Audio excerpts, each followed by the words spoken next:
The topics and opinions expressed in the following show are solely those of the host and their guests and not those of W4CY Radio, its employees, or affiliates. We make no recommendations or endorsements for radio show programs, services, or products mentioned on air or on our web. No liability, explicit or implied, shall be extended to W4CY Radio or its employees or affiliates. Any questions or comments should be directed to those show hosts. Thank you for choosing W4CY Radio.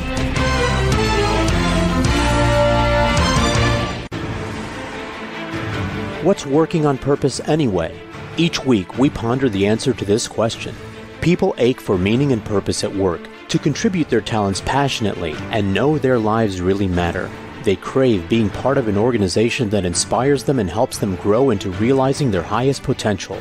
Business can be such a force for good in the world, elevating humanity. In our program, we provide guidance and inspiration to help usher in this world we all want, working on purpose. Now, here's your host, Dr. Elise Cortez.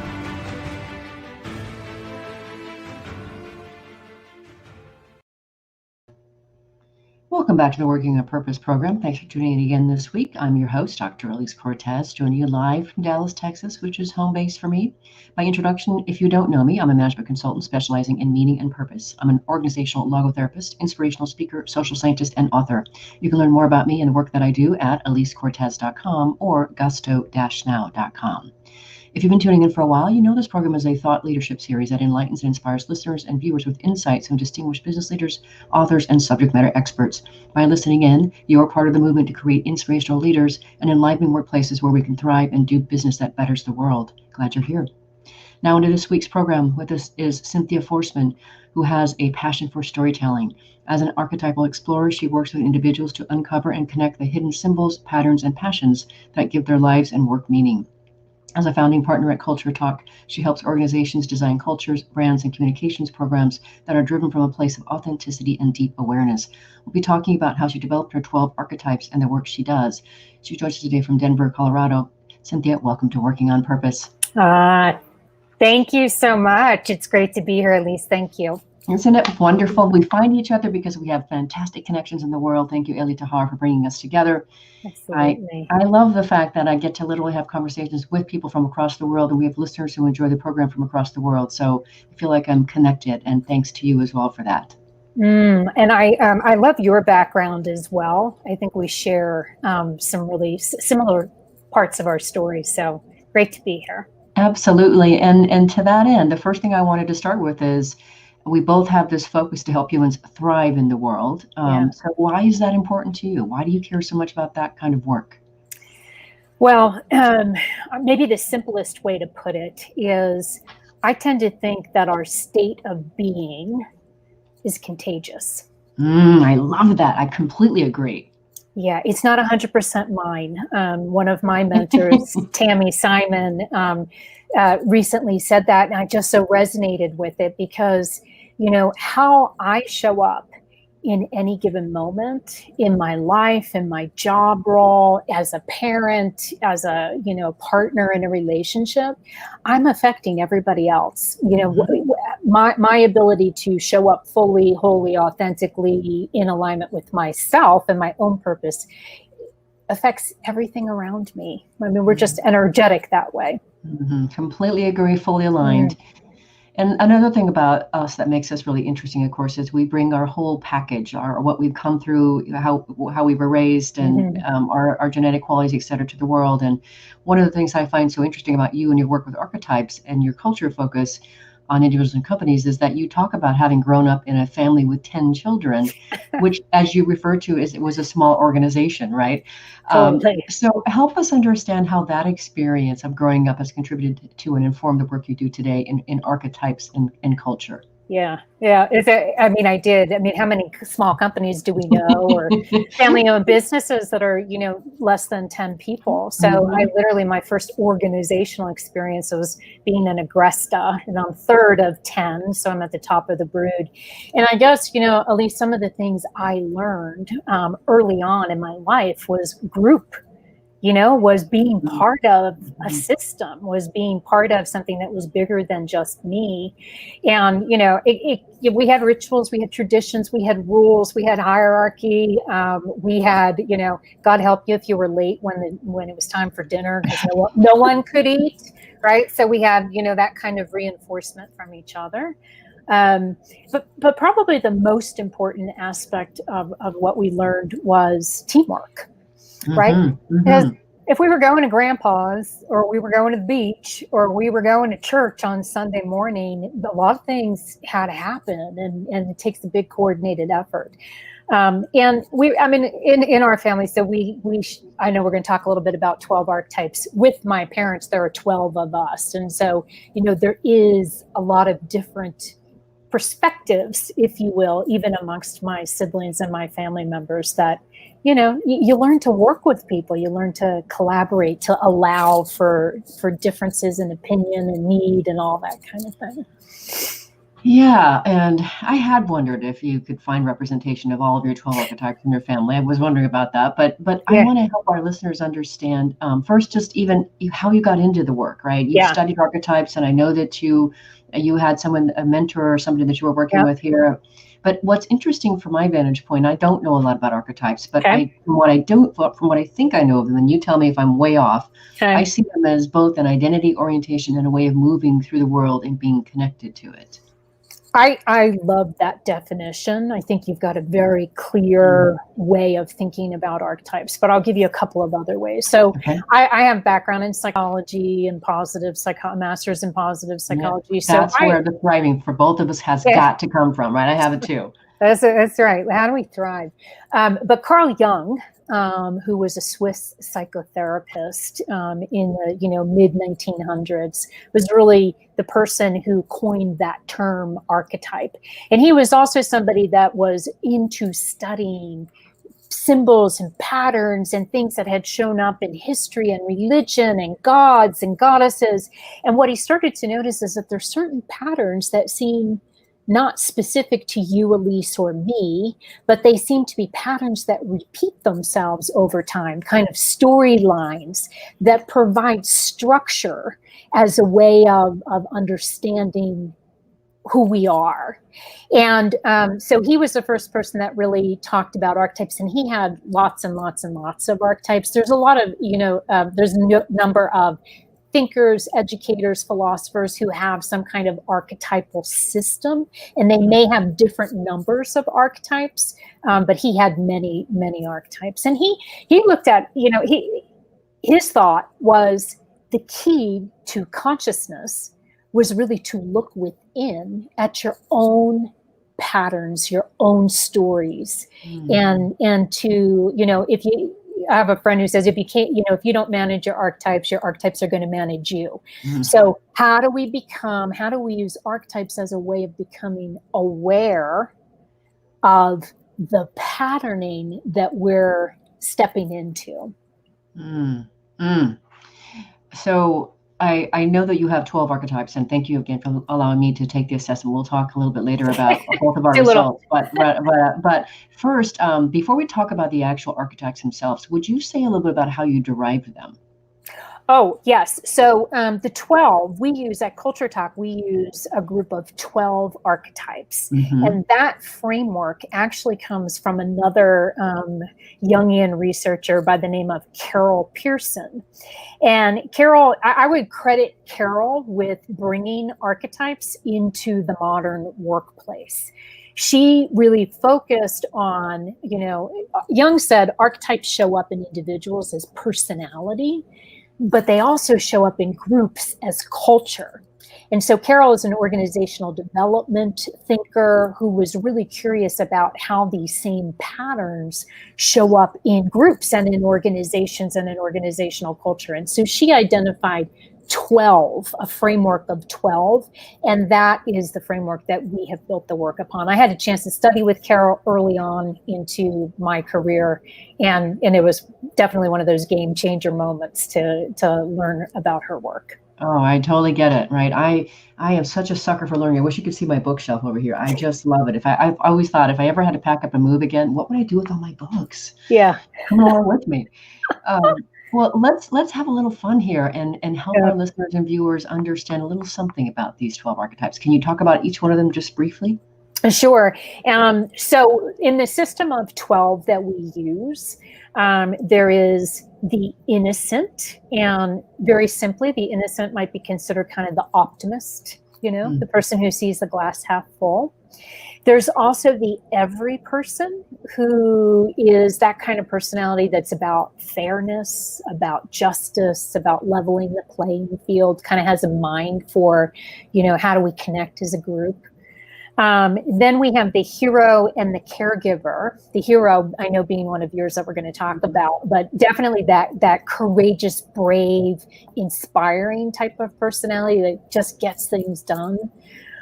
Whereas the caregiver might be a gentler archetype that's more about seeing people, seeing needs, seeing who needs what, and serving to create stability and nurturing people. So those are the next two. And then we have the explorer and the lover. You might think about the explorer as kind of that curiosity-driven individual, that early adopter, that person that's just like always out there looking at what's just beyond the edge, if you will. Whereas the lover is like, instead of being out there, is like the draw them in kind of energy. It's the connecting. It's the one-on-one connections. It's relationships. Then the next two patterns are creator and revolutionary. And I'll actually talk about revolutionary first, because revolutionary is like the pattern that, kind of rubs against the grain, questions the status quo, notices like what's not working and says, why are we doing that? And the creator is a pattern that can come in and make new things, innovate, make things very tangible. So they're kind of an interesting pairing, because one's kind of doing away and one's making new things. And then I got four more. So the next two are the magician and the ruler. The ruler being a pattern that is about responsibility, stepping up and leading, taking control, seeing what needs to be done, kind of coming in a confident, commanding way that helps create stability. Whereas the magician is an energy that is about transformation and change, right? So what's our bigger vision? Where are we going? What is somebody's potential? And can we make some bold, intuitive leaps into a new reality, if you will? And then the final pairing is sage and jester. Sage is a story that is about wisdom. It's about knowledge. It's about learning all the facts and the proofs and having the ideas and being very sound in judgment and thoughtful and critical thinking. And the jester will follow up with the 12th, which is the jester, which is like a pattern of fun and a pattern of lightheartedness and a pattern of let's enjoy each and every moment and let's not take everything so seriously. So listeners and viewers, I hope that as she was sharing those things that you might start to recognize something in yourself. We're going to talk more about each of ours after the break here. But the other thing I want to point out is that if I have this right, that you seem to oftentimes, I think in your report, actually, you give us our top three. Yes. Right? Yeah. It's important to talk about that. It's not just that we have, so how would you say that? We were not just expressing one archetype, or how would you say that? Yeah. So I would say, there are some personality assessments that kind of box people in and say, oh, you're a this or you're that. An archetypal assessment is more about how do we let somebody's story emerge. And none of us is all of one archetypes. None of us. Hello, who's the puppy? This is Charlie Brown. Charlie Brown. Hello, Charlie.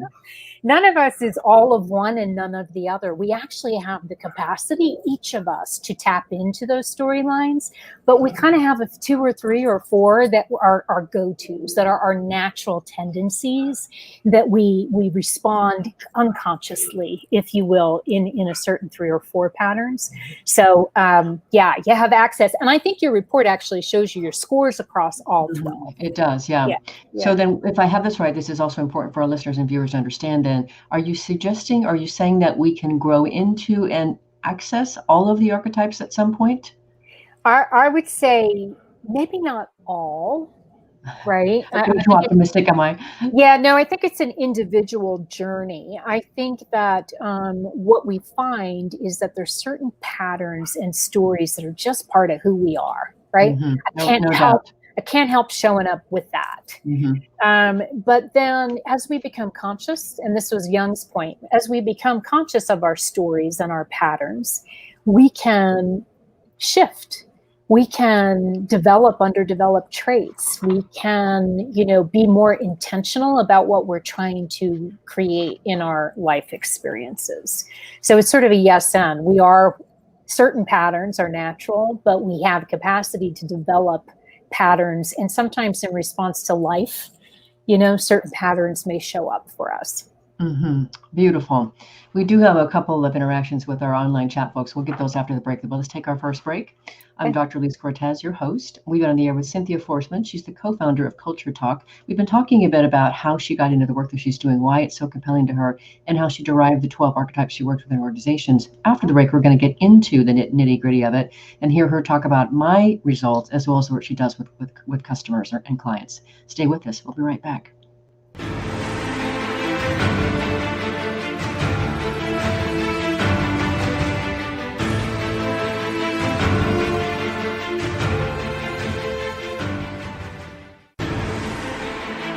Dr. Elise Cortez is a management consultant specializing in meaning and purpose, an inspirational speaker and author. She helps companies visioneer for greater purpose among stakeholders and develop purpose-inspired leadership and meaning-infused cultures that elevate fulfillment, performance, and commitment within the workforce. To learn more or to invite Elise to speak to your organization, please visit her at elisecortez.com. Let's talk about how to get your employees working on purpose.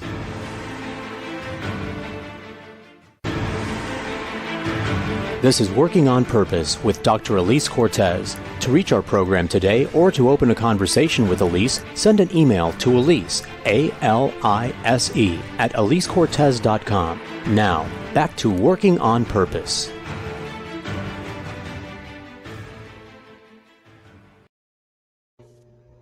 Thanks for staying with us and welcome back to Working on Purpose. I have to say, I forgot to mention this in my opening, but my book is out. Purpose Ignited is out. I actually have to say that it's my pandemic baby. That's what I was doing during the pandemic. So it's out. It's called Purpose Ignited, How Inspiring Leaders Ignite Passion and Elevate Cause.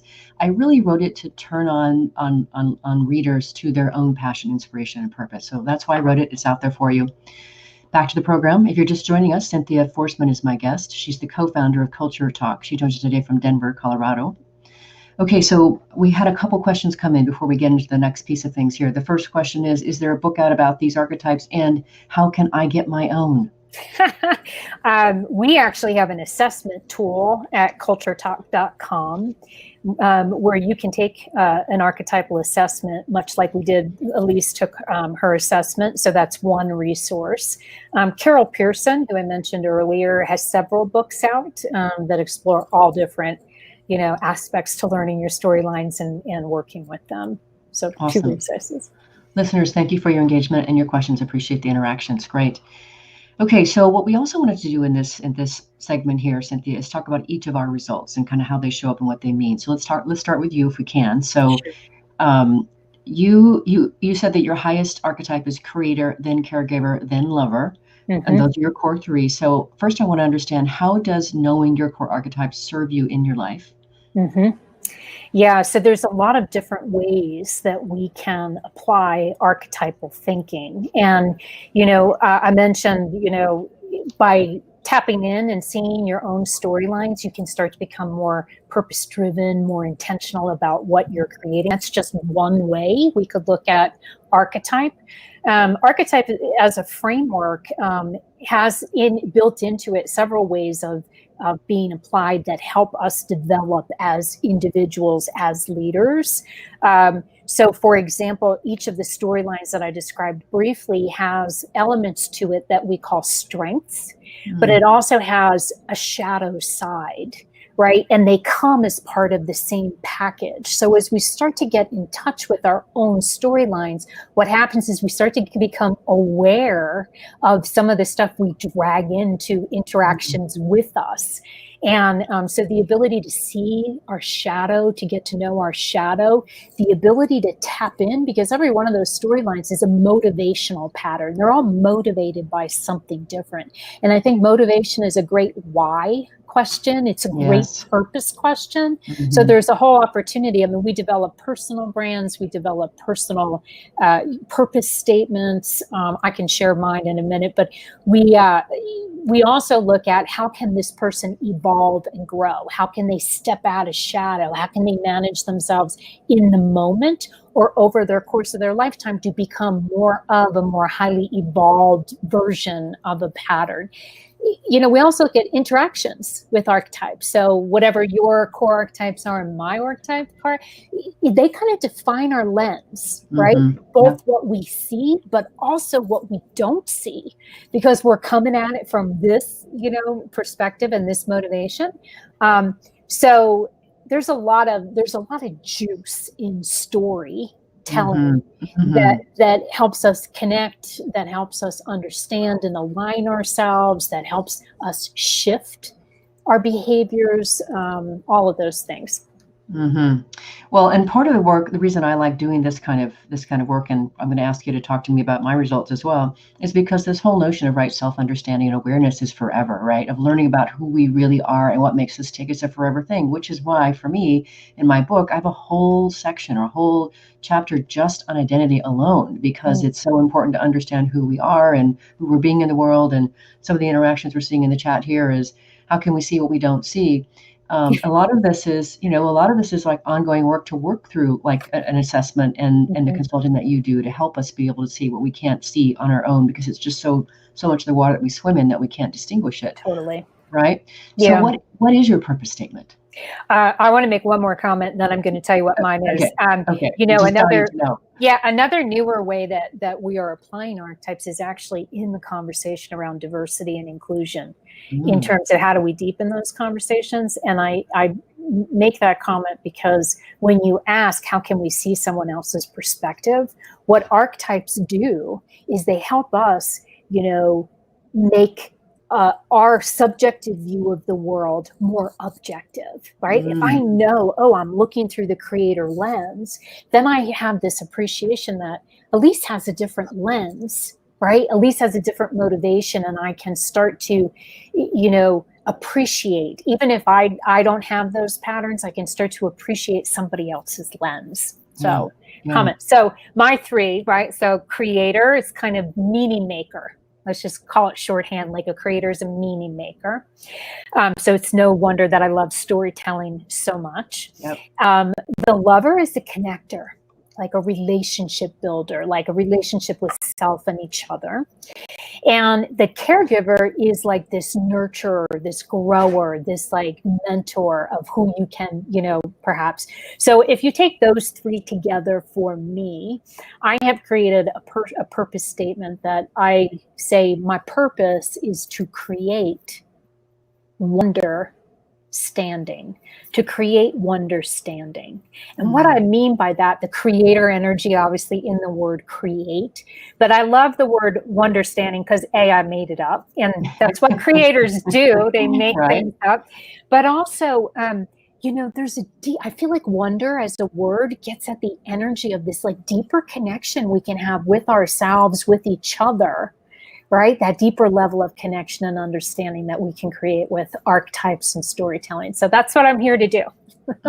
Well, I love the work you're doing, and I'm so happy we crossed paths. It was supposed to happen. So it was one day or the other. That's how it was going to be. So exactly. So while I have you, you're the professional here. I did want to talk about my results. The first one came back as hero and then ruler and the innocent. I didn't quite understand the hero first very well until I went to your website. But talk to me a little bit, if you would, about how you would help me understand my results and maybe what they mean for me. Totally. So first of all, I just want to make a comment on hero, and that is one of the hallmarks of hero is they don't think of themselves as heroes.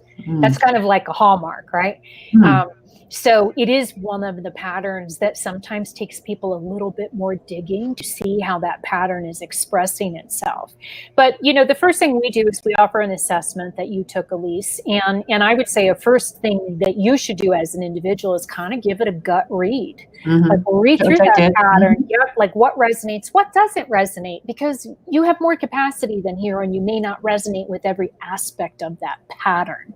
So we go through a whole process. We have a community of coaches and consultants that are certified to use our assessment tools in their programs. And what we train them on is how to walk people through a validation experience. So you take your survey, you get your results, but you know what? It's a 72 question questionnaire. It's a validated instrument, so I know it's measuring patterns. But what's more important to me is that you, Elise, have a felt experience and internalization that goes, oh, I see that. I see how that pattern shows up in my personal life, in my work life, in my family life, in my career choices, because it can become like a red thread that goes, how did I get here? And what was, so hero, as a pattern is this very inspirational pattern. It's a pattern that makes other people go, oh, I can be bigger, braver, and stronger, because the hero gives me that sense of courage and determination. And so I could totally relate to. That is definitely my jam, is what I do for sure. Yeah.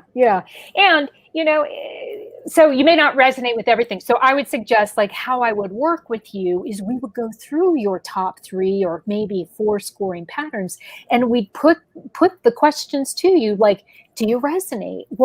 How do you see that pattern show up in a really strong way for you, in a positive way? Do you resonate at all with any of the shadow aspects of that? Do people say those things about you, if you will? And do you have specific stories that illustrate the point, right? So if we dug into each of your patterns, give me an example of when you showed up in a high hero positive way and what you were able to do for somebody. Because hero energy is motivated by challenge, right? Like every time there's an obstacle, that energy does not even see it. It's like, boom, I'm going to cross right over that. And I'm going to run into the fire. And I'm going to take really principled action, because that's the kind of energy that hero brings. Yeah. So your part here, you might have some hero and you might have some of these other patterns too.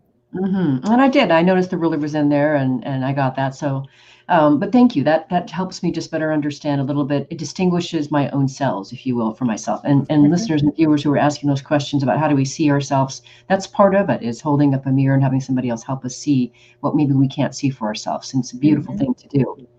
And to that end, let's take the conversation next into what you do with leadership and in company culture. So I first want to understand how this particular work helps leaders understand themselves and lead better by knowing their archetype. Yeah. So everyone, or most people, are familiar with the term emotional intelligence, right? Yes. So Daniel Goleman's work, and it was really, really revolutionary 25 years ago when he introduced, he's celebrating his 25th anniversary, but this idea that leadership was about more than mental capacity and more than results, that in fact, the higher up the food chain you went in an organization, the less work product you were producing, and the more the focus was on how do you manage, inspire, and lead people. How do you motivate them? How do you get them engaged? All of these kinds of things, which takes different skill set. So I would say with archetypes, there's an aspect to it that is about reading emotional intelligence, but we sometimes talk about it as narrative intelligence. Right? So as a leader, if I start to look at my own stories, if I start to define my own archetypal profile, I can say, oh, wow, when I'm showing up in these patterns and these strengths, that's when I'm at my best. I need to develop more of that in myself. Or I can start to experience what's that shadow content that gets in the way, right? If you have high ruler like yours, like person who's very responsible, steps up and takes charge, but also in a shadow place might come across as like a little bossy, right? So it's Ooh, both sides of the coin. You got to own it. You got to own it. So there's like this narrative intelligence of your own life. How am I going to manage myself as a leader? How am I going to grow, evolve, and develop into the kind of leader I want to be? But then, what about all the people on your team? And what if you understood they were all motivated by something different? They all had their own story and their own storylines. Now you can start to see, how do I manage an individual? How do I engage them? How do I turn up their motivation? How do I create a performance management plan or a career strategy that helps them grow, evolve? Because it's all through this, the framework of stories. Our brains are actually wired for stories, and neuroscience points that out now, right? Like when the human brain, even if we get a list of facts, we translate it into a story, and when we see the neural connections that light up when we hear a story, it's how we're wired. Yeah. So now you can manage the team. You could make hiring decisions we don't use archetypes to filter out or discriminate, but it can help us to understand the deeper drivers of someone we're interviewing. It can help us ask different questions. And so there's a lot of potential, I think. I mentioned the diversity as another example. Who on the team brings what to the party, so to speak? And do we have all of the perspectives? And how do we resolve conflict between different archetypes? And how do we assign work based on what things, are well aligned to you, in terms of your motivations and strengths? Which I find terribly exciting as a Gallup certified strengths coach, and just being able to see the uniqueness in every human being. I never tire of that. It did occur to me to ask you, because in the next segment, I want to talk about the work that you do inside organizations and with leaders and cultures. But it did occur to me to ask you if a leader's archetype is better when it aligns with that of the organization, if they're more effective, if they're stronger, if it aligns with that. No? Okay. No, it's kind of a common misperception. Like if an organization, if we measure the organizational culture and we find out it's a high hero culture, should we have all heroes? Yeah. And quite frankly, that's terrifying, right? The thought of I would think so, yes, but especially on the heels of a diversity conversation, right? Yeah, right. So it is less about I need to align with the archetype of the organization, and more about if I understand that this organization's purpose is some combination of archetypes too. Let's just say that they have an explorer, lover, creator is their profile. My job now is to figure out, how do I show up as my best aligned self in service to this group thing that we're doing? So what does the group count on me to bring to the party in order that all of us together can create this other experience that we're trying to deliver? How exciting. I love it. I love what you do. It's so great. Let's grab our next break. I'm Elise Cortez, your host. We're on the air with Cynthia Forsman. She's the co-founder of CultureTalk. We've been talking a bit about how archetypes are used inside organizations. After the break, we're going to get more in detail about how she actually does this work with regard to culture and leadership. Stay with us. We'll be right back.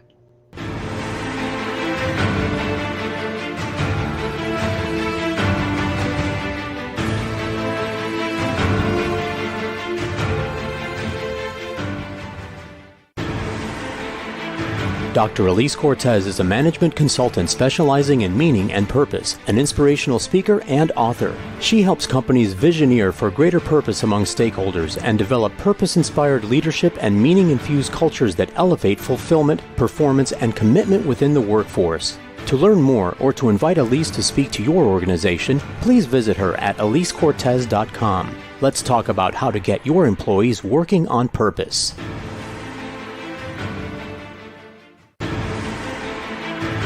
This is Working on Purpose with Dr. Elise Cortez. To reach our program today or to open a conversation with Elise, send an email to Elise, A-L-I-S-E, at elisecortez.com. Now, back to Working on Purpose.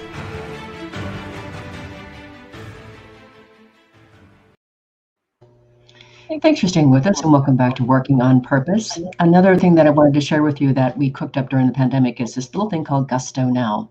And it's an e-learning platform for leadership and the professional development courses. And so we've got a suite of courses now in English, Spanish, and Portuguese, which are my languages, and I love them.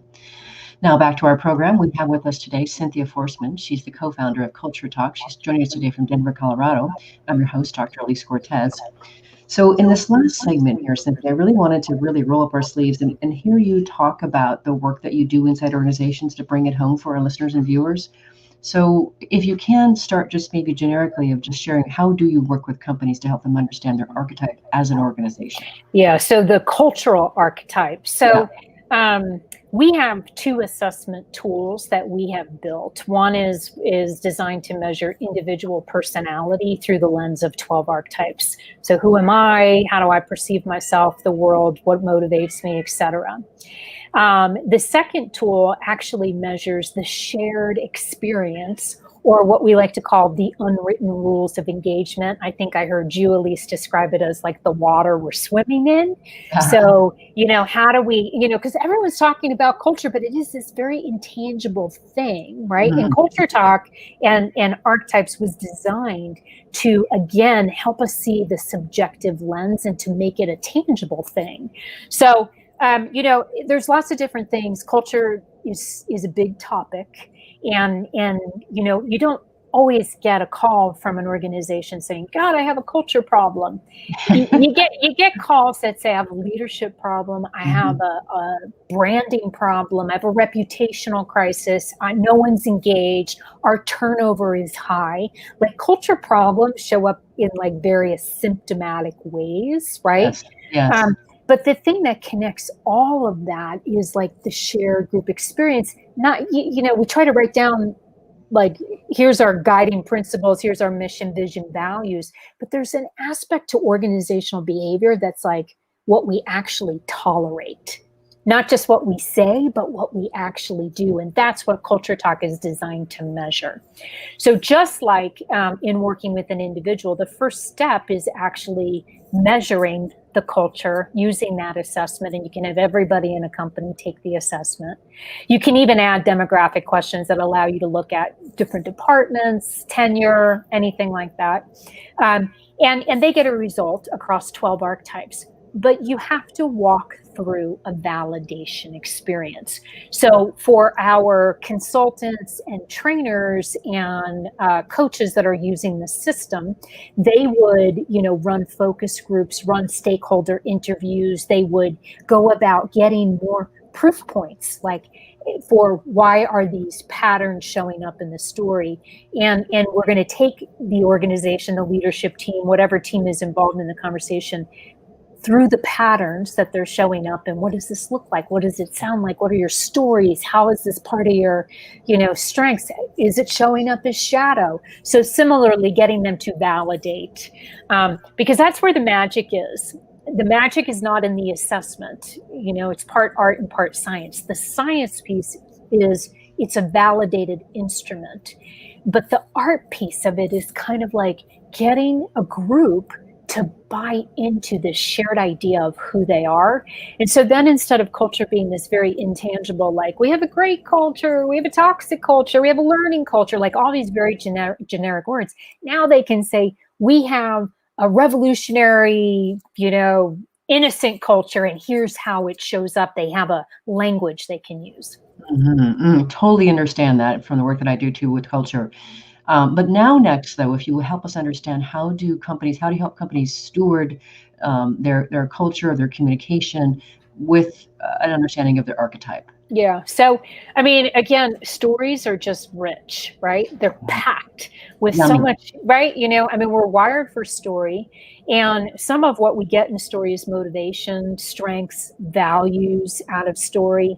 And so in a lot of ways, our stories can become a blueprint, right? Mm-hmm. So if you're working with someone on developing a purpose statement, a mission, vision, value statement, a culture code, an employee engagement, a brand, whatever it is, when they start to have their own language for talking about it, you can use that and apply it.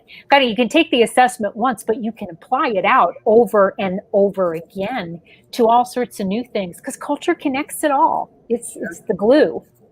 Yeah. Well, and certainly one of the things that I saw somewhere on your website, which makes the most complete sense too, is even just understanding your archetype can help you improve your recruiting. And of course, I started my human capital career 20 some years ago in recruiting. And I certainly understand how if we can presence and talk about ourselves and describe ourselves through our archetype, of course, and people can say, yep, that's me. I like that. I really, or nope, I don't like that at all. Right. So it really helps us, I think, select more appropriate people. But can you say a bit more about how using archetype can help with recruitment efforts? Yeah.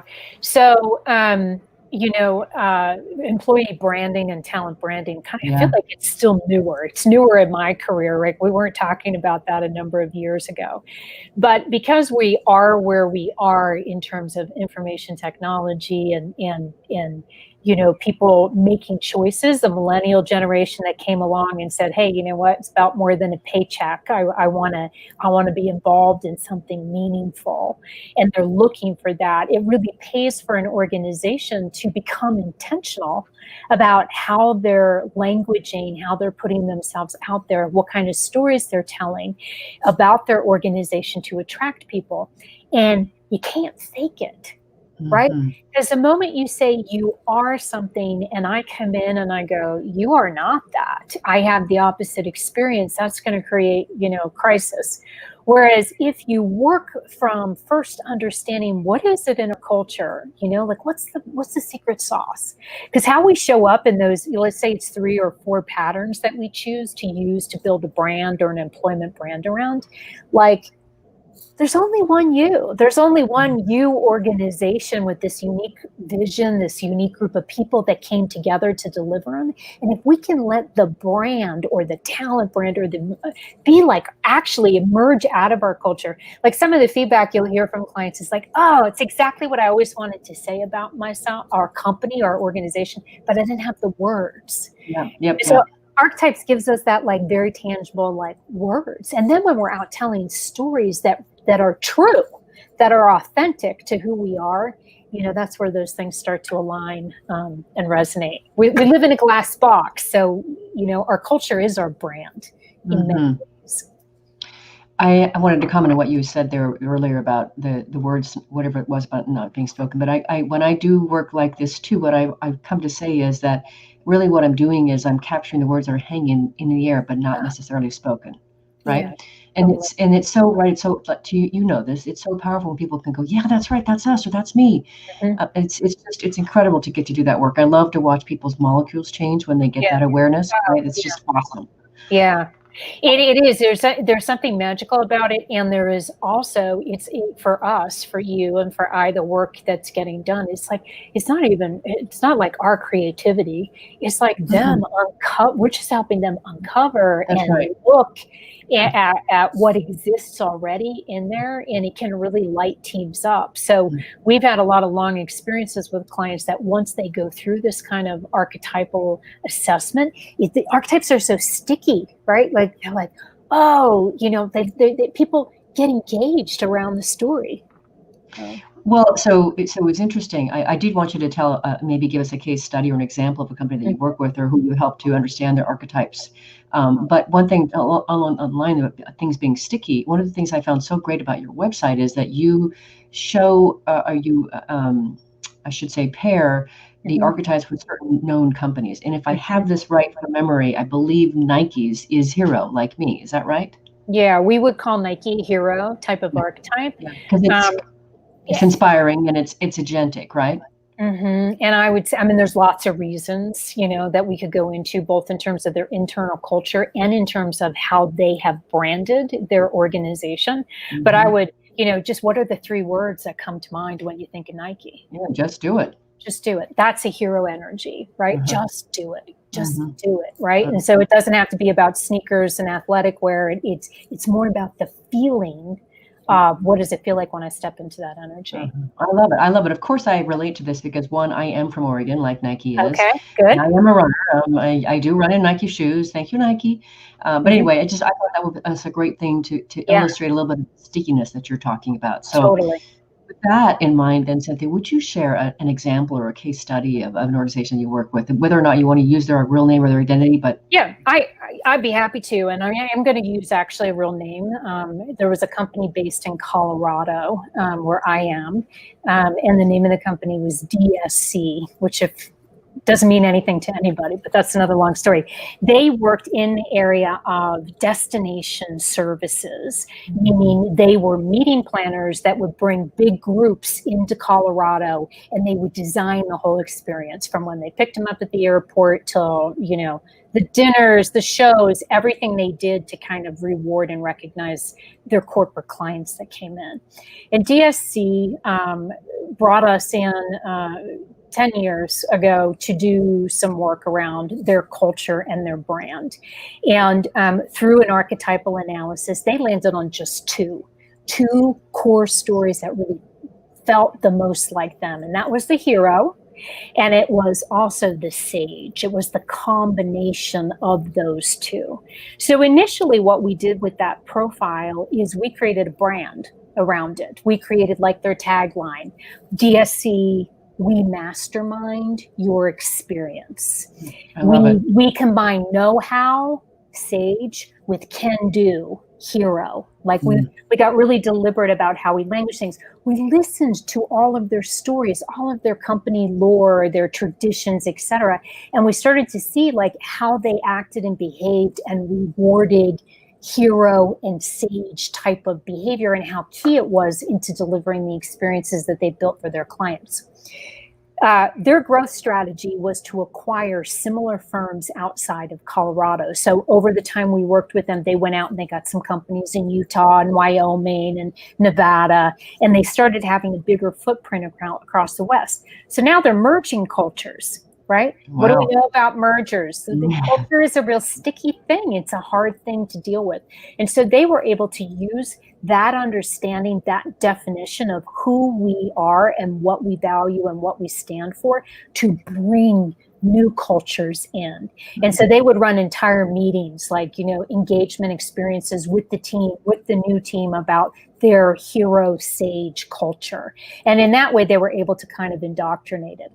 Fast forward one more time, and they were actually acquired by a larger firm that was rolling up companies. And the CEO of DSC said to me, they've invited me to come in. They want me to come in and do what I did at DSC. And she's like, what I didn't realize is that what we did with Hero Sage is we actually built a culture. We took that identity and those ideas and how they resonated with us, and we built on it over and over again till the point where people knew this is who we are and this is our culture. So that's what she would describe it as, is we actually built a culture. That's so exciting. Oh, isn't it just amazing to get to do this kind of work? It's awesome. Well, we're coming close to the end of the program already, but if you can you speak just briefly to, like the bottom line? What are the results? And when we talk about this, seems like, the work that you do and the work that I do can be a little bit squishy to people who don't understand it. So how might you quantify the bottom line results of your work? I love even the question, right? Because quantify and math. Right. We're definitely a data-driven kind of society. So I will go and in work, productivity and results and proof and ROI, those things are important. They're very important to decision makers. So I'll go back. I tend to think of the soft stuff as the hard stuff. Like, it is the hard stuff. And I'll go back to what I said at the beginning, like, who I am and how my state of being in any moment is contagious. And that is starting to inform your culture. So before we're numbers, before we're statistics, we are human beings. And I think Archetypes as a framework recognizes that we are human first. And that if we can connect around some of those shared storylines for which our brains are actually wired, it makes for a workplace that's has a lot more potential. Beautifully said. So we're at the close of the show, and I'd like to give you the last word, if we will. So that the show is listened to by people across the globe, and it's all about helping to steward the conversation around meaningful workplaces and cultures and inspirational leadership and conscious capitalism. What would you like to leave our listeners with and say about 30 seconds? Well, if you're curious about your own archetypes or how you're showing up, we have an assessment on our website for individuals. If you're curious about bringing this work into organizations or leadership teams that you're coaching, consulting, or training, we do have a certification program. We actually just today, this afternoon, launched our final one for 2020. But if you're interested in learning more about that, just put your name on our email list, which you'll see a form for at CultureTalk.com. Cynthia, thank you so much for joining me. I love the work that you're doing, and I feel elevated by learning more about it. So thank you for joining me and sharing what you're doing with our listeners and our viewers. Yeah, thank you. Really beautiful to be with you. Very, very welcome. And listeners and viewers, you heard her say, if you want to learn more about Cynthia Forsman or the work she and her team are doing at Culture Talk, visit their website. It is CultureTalk.com. Last week, if you missed the live show, you can always catch it via recorded podcast. We were on the air with Deval Sanghavi of Dasra in Mumbai, India, learning about his strategic philanthropy organization out to uplift the lives of 1 billion Indians. Incredibly inspiring what this man and his team are up to. And it's amazing what we can do high on purpose and passion. Amazing. Next week, we'll be on the air with Joshua Spodek talking about his latest book called Initiative, a proven method to bring your passions to life and work. See you there. Remember that work is at least a third of our life, so let's work on purpose. We hope you've enjoyed this week's program. Be sure to tune into Working on Purpose, featuring your host, Dr. Elise Cortez, each week on W4CY. Together, we'll create a world where business operates conscientiously, leadership inspires impassioned performance, and employees are fulfilled in work that provides the meaning and purpose they crave. See you there. Let's work on purpose.